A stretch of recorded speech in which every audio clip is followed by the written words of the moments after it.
హే everyone ఈరోజు అయితే నాన్నమ్మ వాళ్ళ ఇంట్లో స్వామిలకి ఒక 15 మంది స్వామిలకి భిక్ష అయితే పెడుతున్నాము. సో ఎవ్రీ ఇయర్ డాడీ అయితే వినాయకుడు మాల్లో ఉంటారు కదా, నాన్నమ్మ వాళ్ళ ఇంటికాడ ఎవ్రీ ఇయర్ పెడతాము. సో ఈ ఇయర్ కూడా పెడుతున్నాము. సో అందుకనేసి పులిహార అయితే తాతయ్య కలుపుతున్నారు. తాతయ్య చెయ్యి వేస్తేనే కానీ పులిహార కానీ ఆవకాయ పచ్చడి కానీ అవ్వదు మా ఇంట్లో.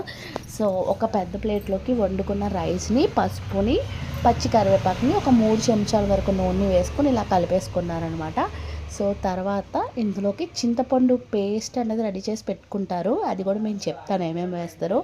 చింతపండు రసాన్ని చిక్కగా పిసికేసుకొని అందులోకి పచ్చిమిరపకాయలు, మెంతులు, కొద్దిగా బెల్లము, ఉప్పు వేసుకొని సో మంచిగా దగ్గరికి అయ్యేదాకా పేస్ట్ని ఉడకపెట్టేస్తారు. ఇలా దగ్గరికి అయ్యాక స్టవ్ ఆఫ్ చేసేస్తారు అనమాట. సో ఈ పేస్ట్ని మీరు పులుపు ఎంత పడుతుందో అంత కొద్దిగా వేసుకొని కలుపుకోవాలి అంతే.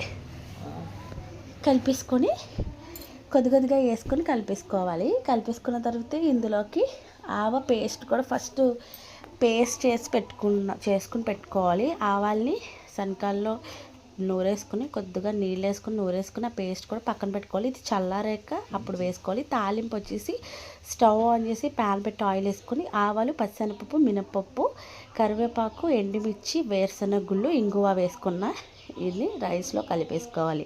సో ఇవన్నీ చల్లారాక ఆవాల్ని పేస్ట్ని కలిపేసుకొని పక్కన పెట్టేసుకుంటే తాతయ్య చేతి పులిహార రెడీ. చాలా బాగుంటుంది. సబ్స్క్రైబ్.